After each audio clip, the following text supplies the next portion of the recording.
on, that I'd love her till the day that I died.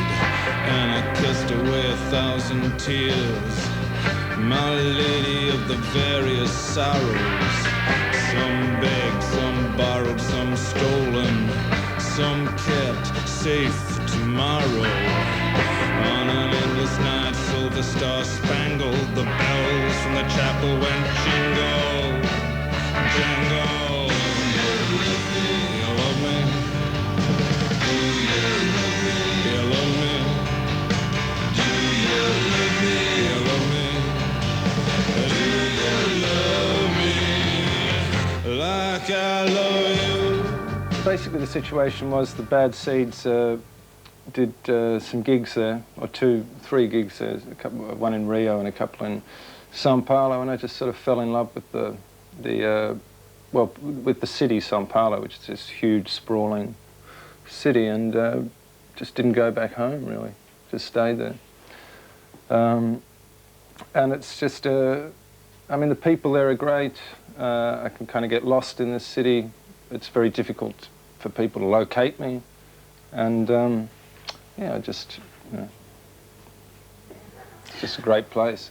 I mean, there's a whole other side to Brazil. That was actually, those things sort of attracted me to Brazil in the first place, because it seemed like such a wild, kind of chaotic nightmare of a city, and I was actually looking for something that was like that, something that was different from living like London and Berlin, where I'd been spending a lot of time. When I went over there, I found a different sort of Brazil. I found that the people are actually really warm, you know. And I mean, the thing I like about Brazil is that I can't really be contacted, actually. So when I do go there, it's usually after working pretty intensely on something, and then I just go there and get kind of lost in this city. It's more that I'm a gringo there. It's more that I'm actually not a Brazilian. I kind of, in my area that I live in, you know, people know me pretty well there. They know me as this sort of, I don't think they really know my music, but they know me as this sort of gringo rock star who sort of hangs out in their bars and stuff like that. And they'll always treat me as a gringo. I'll always be like a stranger or a foreigner there. But they're also very friendly about that. You know, they're very courteous, friendly, they don't bug me, you know, they're great people. I'm a transvestite for about 2 seconds in the video, really. Sure, I put on a few dresses and stuff like that. Well, but I mean, you know, I thought everyone did that, didn't I?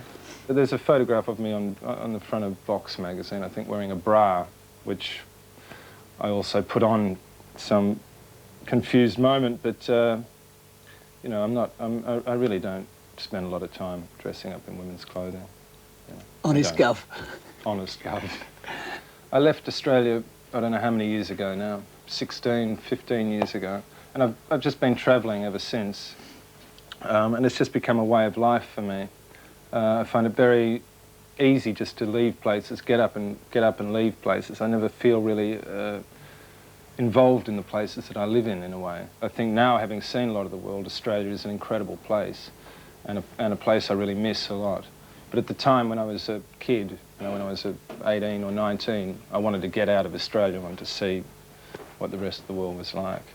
I mean, we often use the group simply as a vehicle to travel as well. We decide, well, you know, I don't want to spend the winter in England, or I want to get out of England. It's basically the same thing as I'm talking about. I tend to sort of breathe a sigh of relief when I get back to Australia. I really feel like I do belong there, and I really understand the people there. And it's a beautiful, you know, it's a beautiful place. But I just don't want to. I don't want to have my career there, really. It's just too difficult. Definitely when I'm playing live, it's getting a lot of energy out, a lot of frustration out, and that sort of thing. But you know, I think the actual writing of a record, which is far more important to me, is basically a way of externalizing my thoughts and understanding what I feel about things, and sort of documenting the way my life is going, you know, this particular year or 2 years or whatever. So, but I mean, I do write a lot of negative kind of things, I guess, and I think that that's definitely a venting of sort of anger and frustration. I enjoy writing songs that are violent. I mean, I just enjoy reading violent literature, and I enjoy writing it, you know, just as people enjoy watching it, really. I have to spend a lot of time away from my kid and my wife, and that causes certain problems.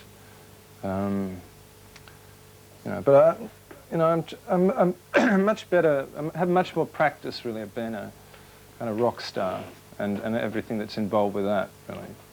I'm kind of more comfortable, really, in that role, simply because I've had more practice at it. But, you know, I'm doing all right as a father, as a husband, reasonably well, you know. Particularly when I'm writing and when I'm in the studio, I really have to kind of lock myself into that situation and can't really be distracted from it. So in a way, I'm in those times not a very good father or husband. But when I have time off, then I you know, it's the other way around. I don't allow the music side of things or my creative side of things to intrude, really.